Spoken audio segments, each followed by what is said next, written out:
The house was too quiet. The kind of quiet that didn't soothe. It accused. Every tick of the grandfather clock in the hallway sounded louder these days, echoing like judgment through the empty rooms of the old craftsman-style home. Lillian Moore sat at her kitchen table, a modest slice of chocolate cake in front of her, the single flickering candle casting a lonely glow against the worn wood. 68 today. No phone calls, no messages, not even a cursory text. The silence from her 3 children was louder than any insult. She looked around the room, pictures of smiling children on the walls, faded art projects from elementary school days still pinned to the corkboard near the fridge. She hadn't changed a thing in years. As if keeping the house frozen in time might somehow pull her family back into it. She had given them everything, her youth, her energy, her ambitions.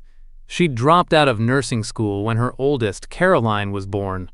She worked night shifts at a diner while her husband climbed the corporate ladder. She cooked, cleaned, attended every school recital, and stayed up through the night when they were sick. Her husband, George, always said she was the glue that held the family together. But glue wears thin. Since George's heart attack 2 years ago, the visits had dwindled to nothing. The check-in calls turned to once-a-month texts. Eventually, even those stopped. Birthdays came and went like any other day, except they hurt more, especially today. Lillian stared at her phone on the table beside the cake. It remained dark and still. No missed calls, no notifications. Her throat tightened. Her hand trembled as she picked it up and opened Facebook, the place where she sometimes posted updates that no one ever responded to. She hesitated, her fingers hovering over the keyboard. Then, as if something snapped inside her, she began to type, not for sympathy, not for attention, but because the weight of silence had finally become unbearable. To my children who forgot me. I don't know when I stopped being part of your lives. Was it when your father died? Or had it already happened long before, and I was too blind to see?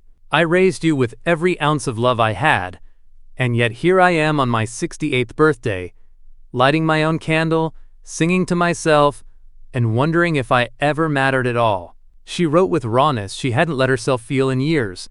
She wrote through tears. She wrote like someone putting her soul into a bottle and throwing it into the ocean, not really expecting anyone would find it. At the end, she added the photo she had just taken of the solitary cake, the flickering candle already melting to one side. Then, with a breath held far too long, she hit post. And just like that, the match was lit. She blew out the candle, watching the smoke curl upward in the dim light. In the stillness that followed, she felt something she hadn't felt in years. Not sadness, not hope exactly, but a strange sense of release. The truth was out there now. Whatever happened next, at least the silence had finally been broken. Lillian didn't sleep that night. She lay in bed, her phone clutched in her hand, expecting nothing. A like or two from old acquaintances, perhaps a polite comment. But as the clock crept past midnight, the notifications began. First a ping, then another, and then a sudden, unrelenting cascade.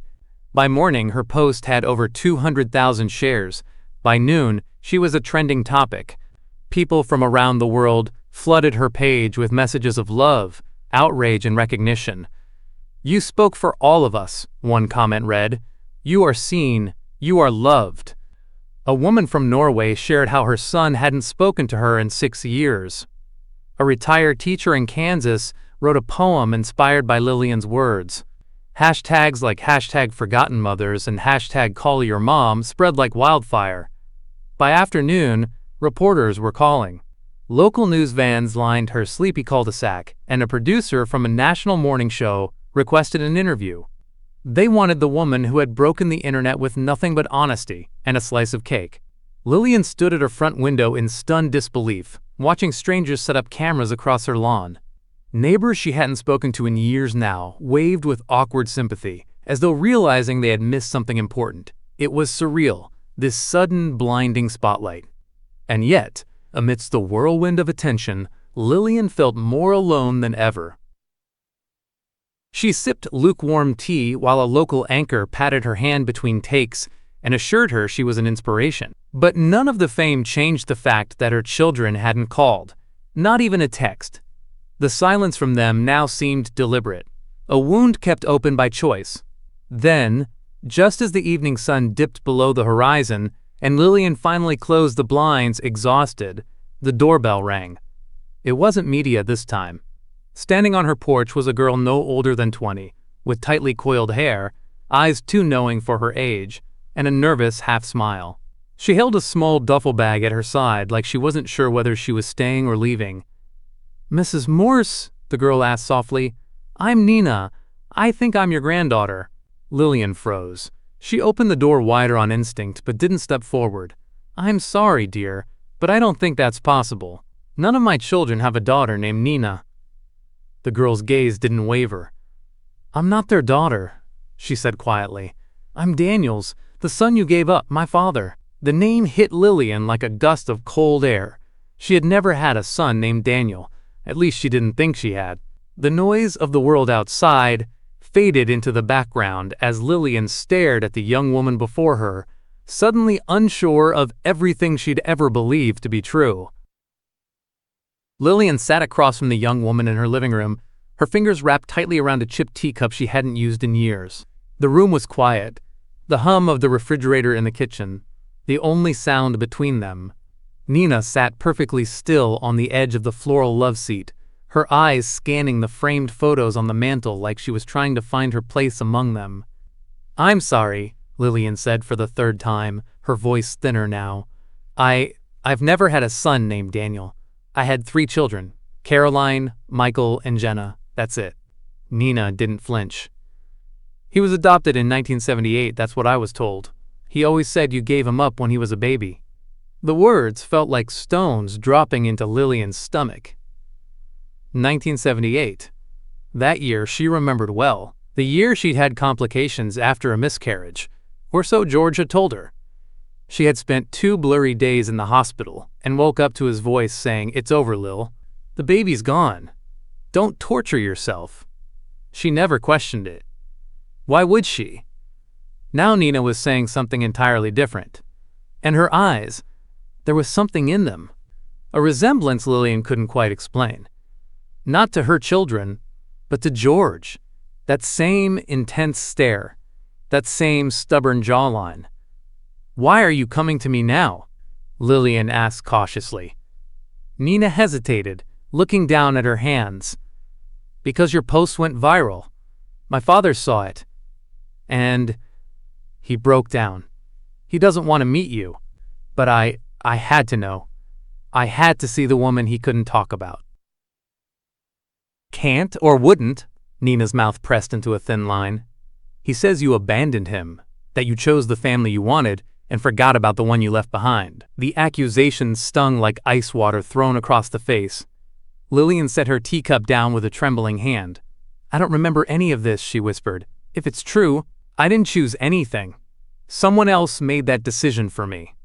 Nina nodded. "I believe you. That's why I'm here." Outside, the press had finally thinned. The house had returned to its unnatural stillness, but now it was charged, buzzing with unanswered questions and emotional static. By the end of the night, Nina was still on the couch, curled beneath an old quilt, a pillow beneath her head. Lillian couldn't bring herself to send the girl away, not with everything so raw, so unproven.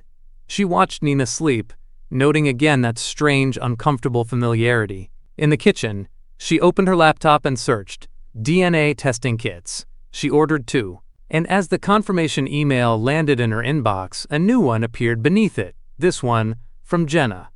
The subject line read, "What the hell are you doing, Mom?" Her children were watching now, not out of concern, but suspicion, and they were not pleased. The DNA kit arrived 2 days later. Lillian and Nina sat at the kitchen table once more, the same spot where Lillian had written her now infamous Facebook post. The test was quick, clinical, just a cheek swab, but the silence that followed was anything but.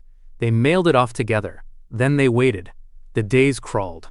Nina remained, respectful but distant, like a guest unsure of whether she was welcome. Lillian tried to bridge the gap, making home-cooked meals, telling stories from when her kids were young, but Nina mostly listened in silence. Occasionally, she'd ask careful questions about George. Did he ever travel for work? Was he ever gone for long stretches? Did he ever seem Secretive? Lillian wanted to laugh. George? No. He was as predictable as sunrise. Always home at 6:30, dinner at 7. She remembered how he'd kissed her on the forehead every morning like clockwork. Until now, those memories had been a comfort. But suddenly they began to feel rehearsed. When the DNA results arrived, Lillian opened the email with trembling hands. 99.8% match, grandmother. Her knees nearly gave out. There was no denying it now. Nina was blood, which meant Daniel existed, which meant George had lied, not just once, but profoundly. I knew he wouldn't lie about that, Nina said softly. He might be angry, but he never lied to me about you. But the questions multiplied. If George had hidden a child from her, what else had he hidden?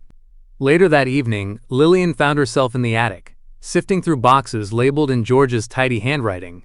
One read, Old Taxes. Another, Estate Docs. Then, near the back, she found a box labeled Personal. Inside, she found yellowed letters tied together with twine. She opened one and immediately recognized George's script. It was romantic, florid in a way he'd never spoken to her. Dearest Celia, I think of you and Daniel every night. I ache to be there more, but Lillian suspects nothing. I can't risk losing the life we built. You and I know how messy truth can be. Lillian's breath hitched. Celia? Daniel? Beneath the letters was a photograph, curled at the edges. A woman, blonde, radiant, younger than Lillian had ever been. Standing beside her, a boy of about 7 with George's eyes. She dropped the photo as though it had burned her. And then she remembered. The business trips. The unexplained expenses. The hotel rewards points he never let her touch. She was no longer a grieving widow. She was the unwitting first act of a double life. The next morning, Lillian called the Department of Vital Records. The search for Daniel yielded no straightforward results, but it did turn up something strange. A closed file, sealed under a rare privacy provision. One that usually indicated adoption or legal manipulation.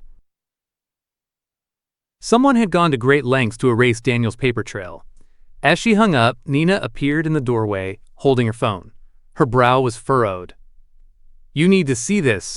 Jenna had given an interview to a local podcast, condemning the post, dismissing Nina as a fame chaser, and suggesting their mother was manipulating the public. Lillian's story was no longer just a viral moment. It was becoming a battle of narratives, one in which the truth, her truth, was being buried again. But not this time. She stared at the photograph again, memorizing the face of the woman named Celia, the woman who knew her husband in a way she never had. I need to find her, she whispered. Lillian's search for Celia's name took her to a small, neglected neighborhood on the outskirts of town, a place she'd never had reason to visit, a place where the streets twisted like the secrets it held. The houses here were older, their paint peeling, their lawns overgrown, a stark contrast to the pristine lawns of the neighborhood she called home. It was as if the world had forgotten this corner, much like she had been forgotten. The address she had tracked down belonged to a modest brick home, with ivy crawling up its walls, the windows curtained in thick, faded lace. Lillian stood on the sidewalk, her heart thundering in her chest as she stared at the house. She had no idea what she expected to find, but she knew. This was the moment when everything could change. Taking a deep breath, Lillian approached the door and rang the bell. Seconds later, the door creaked open, revealing an older woman in her late 60s, with gray hair pulled back into a loose bun. Her face was etched with lines of age, but her sharp eyes were still strikingly familiar. She studied Lillian with a guarded intensity, as if assessing her every move.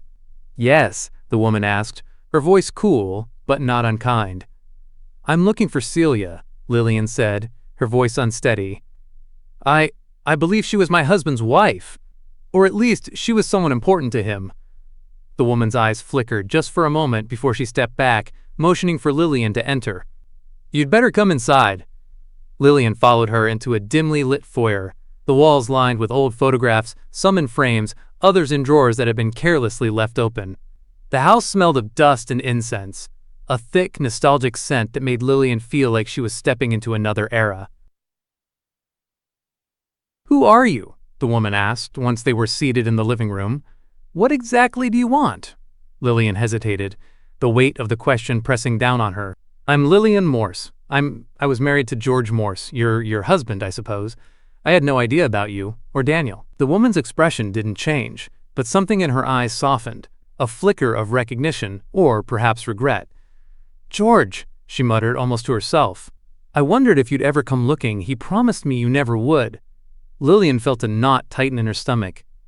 "You knew about me all these years?" The woman gave a bitter laugh. "You never suspected, did you? He was good at keeping his secrets. But I knew. I always knew. And I watched your life from a distance." Lillian felt the weight of her words like a physical blow. Her mind raced, trying to make sense of this new reality. George had built a life with her, with children, with a future. Yet he had quietly, carefully built another life with Celia, a woman she had never known existed. "Why didn't he tell me?" Lillian whispered, her voice breaking. "Why did he hide Daniel from me? Why did he make me feel like I was the only one?" Celia's eyes softened. "Because he loved you, Lillian, in his own way. But he also loved me. And when you're caught between two lives, you do whatever you can to keep both from falling apart." Lillian felt the sting of betrayal settle deep in her chest, but she wasn't finished. "Where is Daniel now?" she asked. "I need to speak with him." Celia looked away, her gaze drifting toward the window as if she were searching for something she didn't want to find. "Daniel, he's not the person you think he is. And he's not the person you want him to be." Lillian leaned forward, desperate. "What does that mean? Where is he?" Celia sighed, her shoulders slumping.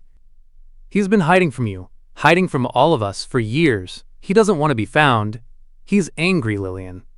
He's angry at you, for a mother he never knew, for a life that was stolen from him before he could even understand it." "And what about Nina?" Lillian pressed. "Where does she fit into all of this?"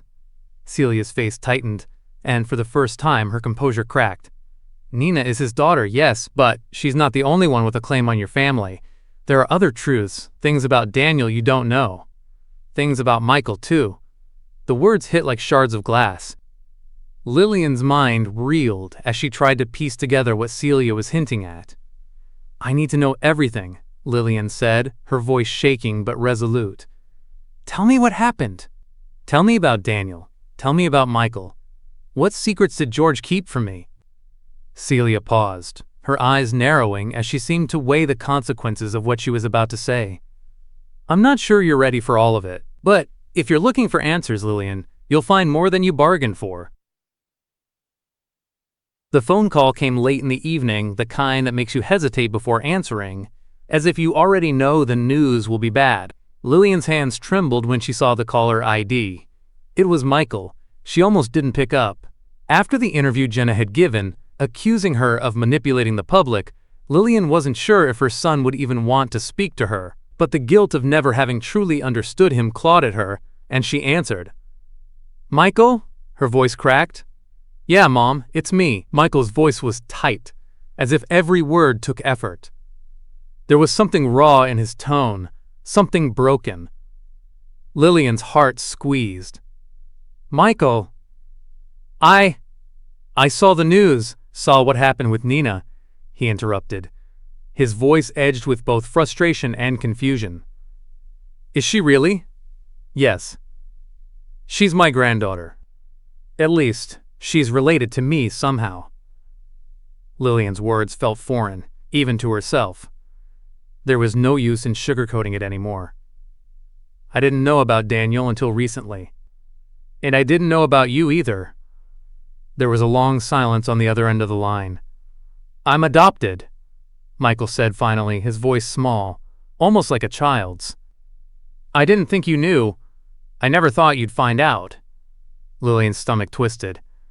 "What are you talking about? Of course I knew you were mine.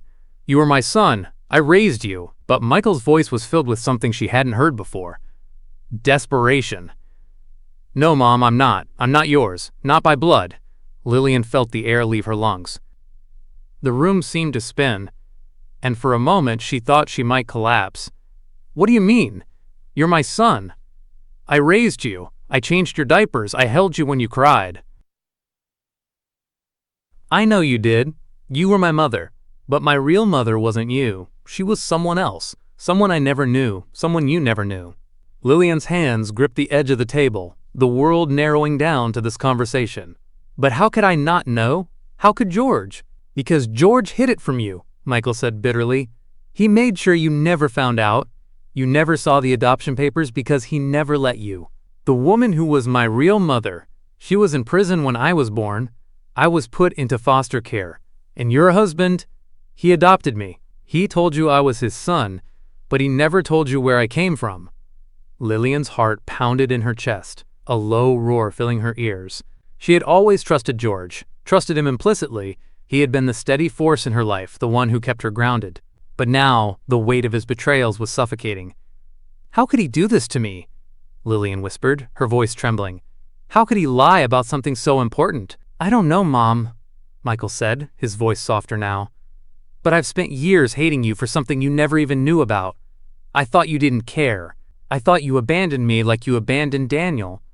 Lillian's chest tightened. Michael, I never abandoned you. You were my son. You didn't know, Mom. And that's the problem, Michael interrupted. You didn't know the truth. But now you do. Now you know who you're really dealing with. Lillian closed her eyes, the weight of his words pressing down on her like a 1,000-pound stone. Michael wasn't hers by blood, and yet she had loved him as if he were, and now everything had shifted. I'm sorry, Lillian said, her voice barely audible.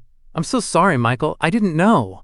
There was another long pause before Michael spoke again, quieter this time. It's not your fault, Mom, but I need to figure this out. I need to know who I really am. I can't keep pretending everything's fine. Where do we go from here? Lillian asked, her heart breaking as she realized how much had been lost. Michael sighed. I don't know. But I'm not the only one with secrets. You need to talk to Nina. She's the key to everything. She knows more about this than you think. And with that, the call ended. Lillian sat alone in the darkening kitchen, the phone still clutched in her hand, her mind reeling. Nina, the granddaughter who had come to her door, who had shaken the foundations of everything she thought she knew. The girl who had opened the door to the past, to the truths that had been buried for decades. And now Lillian understood. The lies didn't stop with George. They ran through her entire family, hidden beneath layers of silence and guilt. Her world was shattering, piece by piece. But she had no choice now. She had to uncover the rest of the secrets. She had to find out what had really happened to Michael, and what Nina was hiding. The house was silent, except for the soft ticking of the old clock in the hallway. Lillian sat at the kitchen table, staring at the stack of papers before her, her fingers lightly brushing over the edges as if they could offer some kind of explanation. But they didn't. They only deepened the pit of confusion in her stomach. The email had come from an anonymous address. No name, no contact information, just a single line of text that read, Michael isn't yours. His real mother is someone you should know about. The truth will come out soon. It didn't make sense. It couldn't. Lillian had spent hours staring at the screen, rereading the message, trying to make sense of what it meant. But now, the papers before her, the adoption papers, the legal documents, the hidden records, confirmed what she had been dreading. Michael was adopted, but it wasn't just any adoption. It was one tied to a past she had never known existed. The documents had been buried deep in George's files, tucked between insurance policies and tax returns, papers she had never thought to look at. But now that she was searching for the truth, the dam had broken wide open, and what she found was worse than she could have ever imagined. The adoption was illegal. The papers indicated that Michael's biological mother, whose name was redacted, had been involved in a criminal case decades ago. She had disappeared after serving a sentence for a series of frauds, leaving behind a trail of financial ruin. Her whereabouts were unknown, and the case had gone cold. But it wasn't just the criminal activity that shocked Lillian. It was the connection to someone much closer to home. The woman was linked to a family with ties to George's business dealings, someone Lillian had heard of but never met. Vivian Carter. Vivian Carter had been a woman of wealth, powerful connections, and a trail of scandal that followed her wherever she went. She had been a fixture in the local society pages years ago, and Lillian had always wondered why she had never come across her in person. It turned out that George had known her very well, perhaps too well. And, as the papers revealed, Vivian had been connected to Michael's biological mother. Lillian felt her world tilt as she realized the implications. Vivian Carter had once been involved with her husband, just as Celia had. George had built an empire on secrets, and the lies went deeper than she could have imagined. It was no longer just about Nina or even Daniel. It was about everything she thought she knew about her own life. Her thoughts were interrupted by a knock on the door. Lillian's heart skipped a beat as she rose to answer. She already knew who it was. Standing on the other side of the door was Caroline, her daughter, the one who had always seemed the most distant, the most guarded. But today, her eyes were wide with worry, her hands trembling as she clutched a brown envelope. "Mom, we need to talk," Caroline said, her voice shaky. "I don't know how much longer we can keep pretending. The media, everything. It's getting worse." Lillian stepped aside, allowing Caroline in. The two women sat down in the living room, the air thick with unspoken tension. "What is it, Caroline?" Lillian asked, her voice quiet but insistent. Caroline handed her the envelope. "This just came in. I don't know how, but it's addressed to you. It's from a lawyer." Lillian opened it slowly, her fingers trembling as she pulled out the contents. The letter inside was short, concise, but it made her blood run cold. "Ms. Morse," it began, "I am writing to inform you that your son Michael is not legally your son. His adoption was arranged under false pretenses, and the woman who gave birth to him is a convicted felon with a history of financial crimes. This matter is under investigation, and you may be called upon to testify." Lillian's vision blurred as she reread the words, each sentence sinking in deeper. Her mind raced. How could George have done this? How could he have kept something so enormous hidden from her?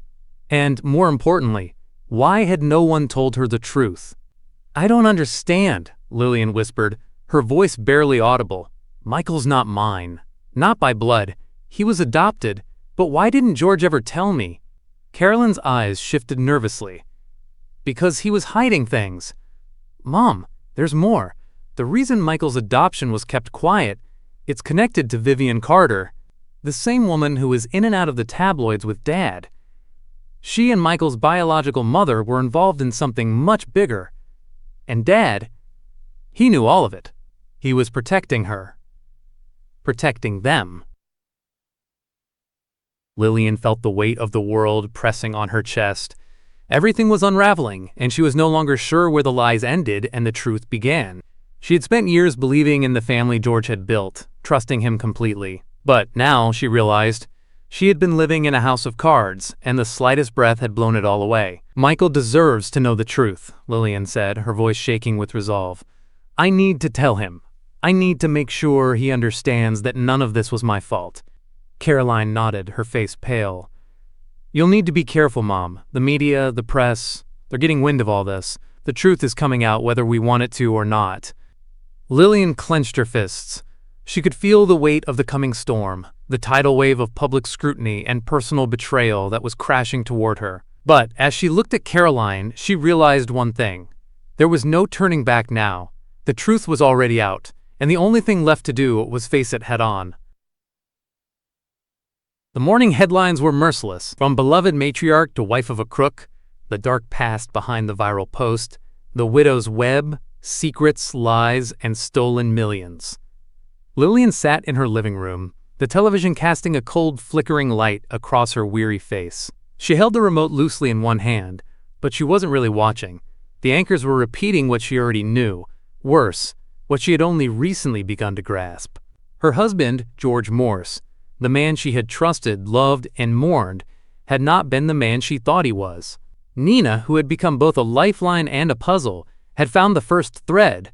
While researching Daniel's sealed records, she uncovered archived court documents from over 20 years ago. They had been buried deep in the backlogs of the county courthouse, sealed under aliases and shielded by expensive lawyers. But Nina, with her sharp mind and quiet persistence, knew how to dig. What she uncovered was staggering. George Morse had once been the target of a federal investigation tied to a massive tech embezzlement scheme. Millions had vanished from a startup he'd co-founded in the early 2000s. But somehow, just before charges could be filed, the case dissolved. The reason? A scapegoat had stepped forward. Daniel! Lillian's heart broke all over again. She remembered George's vague stories about his early ventures, the way he dismissed his failures as, quote, bad partnerships and naive investments. He had once told her that a business partner went rogue, ruined everything, and left him with nothing. But the truth was more sinister. George had orchestrated the fraud, and when the law came close, he used his secret son, the one Lillian never even knew about, as a shield. Daniel had been just 21, a tech prodigy, full of potential and trying to prove himself to the father who had only recently acknowledged him in secret. George had offered him mentorship and betrayal. Daniel had taken the fall and gone to prison for 7 years. While George rebuilt his life with Lillian, celebrated holidays with his real children, and grew wealthy once more, Daniel faded into obscurity, burdened with a criminal record that wasn't his fault. When Lillian had tried to reach out to Daniel before, he had rejected her with a coldness she didn't understand. Now, she did. He believed she had been complicit in his betrayal. The media had pounced the moment Nina's findings leaked. What had started as a heartwarming story of a forgotten widow had transformed into a scandalous exposé about a man who had fooled everyone, including his wife. Paparazzi gathered outside Lillian's home. Reporters speculated about what she knew, whether she had benefited from the embezzled funds, whether the viral post had been a publicity stunt to deflect from the truth. Internet forums that once hailed her as a hero now called her a fraud, a gold digger, an actress. In the midst of the chaos, her children recoiled again, especially Caroline, whose career as a financial planner was now under scrutiny. She cut off all communication. Michael disappeared from the media entirely. Only Lillian was left to absorb the blows. And Nina, quiet, steady Nina, stayed. You didn't know, she told Lillian, sitting beside her one evening as angry headlines rolled across the screen. But you have to understand. Daniel thinks you did. I need to see him, Lillian whispered. Nina nodded. He's agreed to meet. But not because he wants to forgive you. He just wants to know why you stayed with the man who ruined his life. Lillian closed her eyes. She didn't have an answer. At least, not one that would satisfy Daniel. She had stayed because she didn't know better. Because she believed in love. Because George had been a master of illusion, able to weave guilt into loyalty, charm into silence. Later that night, Lillian sat at her desk and opened a dusty journal she hadn't touched in years. She turned to the first blank page and began to write, not for Facebook, not for the world, but for Daniel. A letter, a confession, a start. I don't know how to undo what was done before I ever knew you existed. But I know the man who raised me, who shared my bed and my life, was not the man I thought I knew. And I'm sorry. Not just for what he did, but for every second you spent thinking I didn't care. I do. More than you'll ever know. She signed it simply, Lillian. As the letter dried beside her, she looked out the window to the crowd of cameras still lingering beyond her fence. Let them watch, she thought. Let them speculate. The truth was far worse and far more important than anything the headlines could imagine. Nina had vanished. One day she was seated beside Lillian, gently helping her sort through old photos and letters in an effort to piece together a fractured past. The next, she was gone. No text, no call, no note. Her phone rang twice before jumping to voicemail. Then it stopped ringing altogether. Lillian felt the absence instantly. In the wake of media betrayal, public scrutiny, and her children's renewed silence, Nina had been the only constant, sharp, soft-spoken, seemingly empathetic. Her presence had become a comfort Lillian clung to without realizing how much she needed it until it disappeared. She filed a missing persons report the next morning. But the police weren't concerned. Nina was an adult. There was no sign of struggle. And the strange part was, no one could prove she was ever who she claimed to be. Nina's driver's license? A clever fake. Her email address? Deactivated. Her social media profiles? Deleted within hours of her disappearance. And when the detective returned with a printed report, he delivered the final blow. The name Nina Morse didn't exist in any birth or adoption registry connected to Daniel. Lillian stared at the report, her breath shallow. "She wasn't Nina?" she whispered. "No, ma'am," the detective said gently. "And it gets stranger. She was going by at least 2 other aliases in other states. One of them links to a woman named Vanessa Carter." Lillian froze. "Carter?" she echoed, as a chill worked its way up her spine. "As in Vivian Carter?" The detective nodded. "We're looking into it now, but yes. It appears this woman, Vanessa, is Vivian Carter's daughter." Lillian reeled, her vision swimming. Vivian Carter, the socialite who had entangled herself with George, Michael's biological connection, the woman whose fingerprints seemed to be all over the shadowy corners of Lillian's unraveling life. And now her daughter had been living under Lillian's roof, pretending to be her granddaughter, embedding herself into her trust, her grief, her story. Nina, or rather Vanessa, had been orchestrating this from the beginning. Lillian's thoughts spiraled. The viral post, the sudden appearance, the emotional timing. It was too perfect. Vanessa had inserted herself precisely when Lillian was most vulnerable, most visible. She had likely seen the post, recognized the name, and decided it was time to ignite the next phase of a long, slow revenge. But revenge for what? Lillian's hands trembled as she flipped through the old documents, now strewn across the table like a crime scene. Every photo of Nina felt suddenly sinister. Every conversation, every tear, felt laced with manipulation. Then, buried beneath a stack of bills, Lillian found it. A thumb drive in a plain plastic case. It had a single word written on it in permanent marker, truth. She slipped it into her laptop. One file. A video. The grainy footage showed a younger woman, Vanessa, speaking directly to the camera.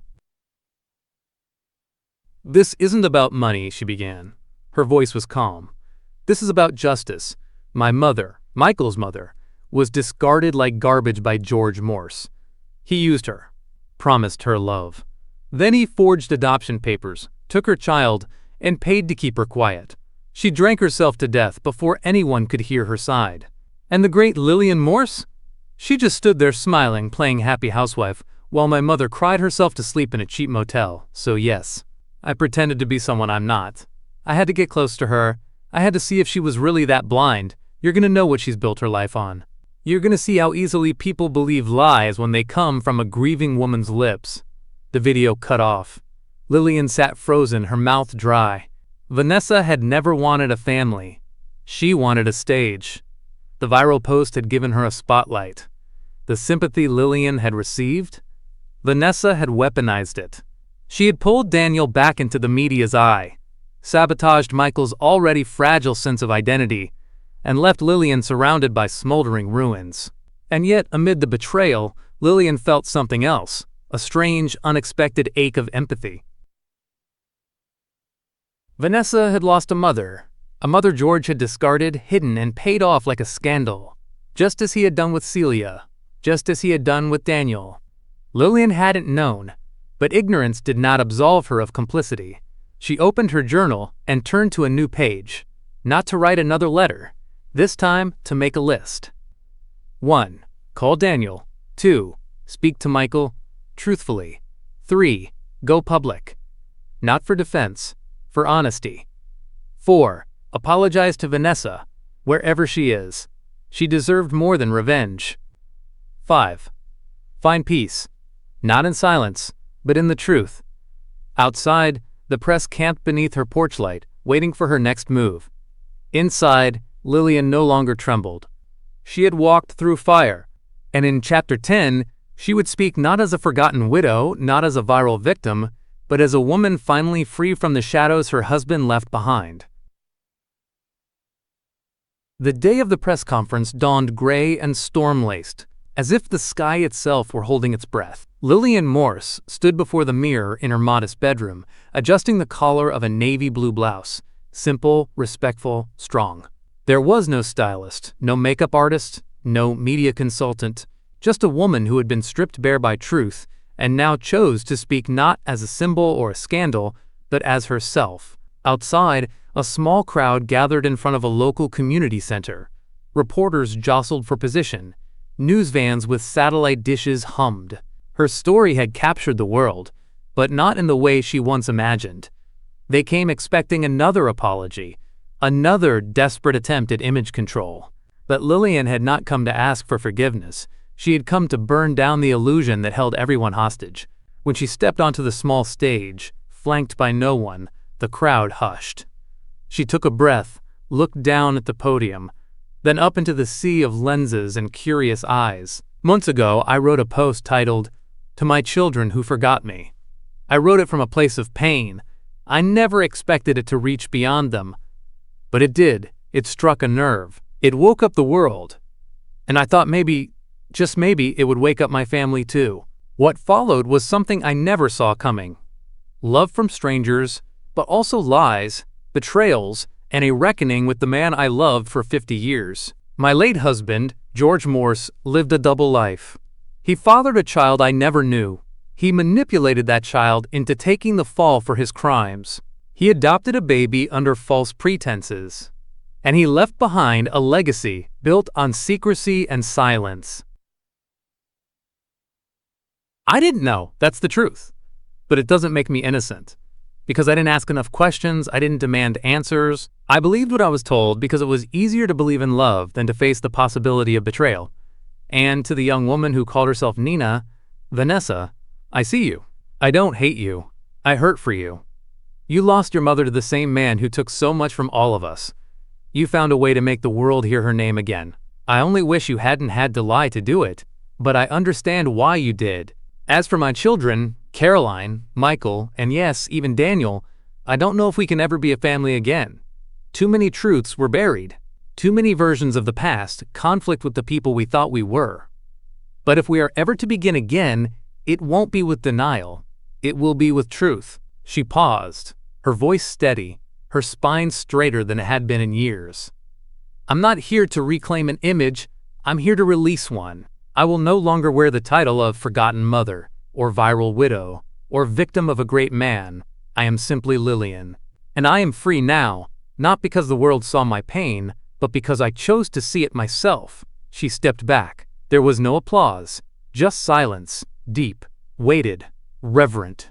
And then, slowly, one reporter lowered her camera, another pulled off his headset, and someone in the back whispered, "Thank you." Later, she walked alone to her car, but she didn't stay alone for long. Outside her home, Daniel waited. Not with anger, not with forgiveness, but with questions. And Lillian welcomed him in. Michael called the next morning. Caroline wrote a letter, pages long, full of resentment and reflection, and, finally, the first flicker of healing. The internet moved on, as it always did. But Lillian didn't. She moved forward. She donated the interview fees to organizations supporting foster youth and women leaving abusive relationships. She wrote again, this time privately, a memoir. For her children, for Vanessa, for anyone whose silence had protected someone else's sins. In time, the whispers died. The media turned elsewhere. But for Lillian, the quiet was no longer a punishment. It was peace. And for the first time in decades, it belonged to her,